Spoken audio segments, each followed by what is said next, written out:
Akpata, I dey call this morning. Neither man tell me say you for me do. See no do well. I take do the phone. I don't do for anything now. The man come say one call to charge port. Now I say okay. Now I carry the charge port. Now I plug up for the earpiece place. The earpiece place I come put out for the charge port. Now I plug and I start to the work. So just 24 be that.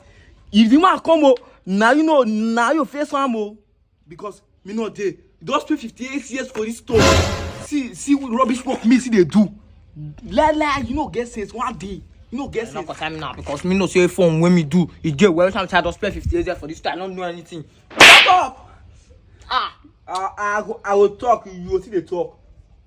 Maybe the man confess now. I'll kill him. It is smoky. For call the spell my name for where my party. If the man come now your face me hand on your day. I not talk put.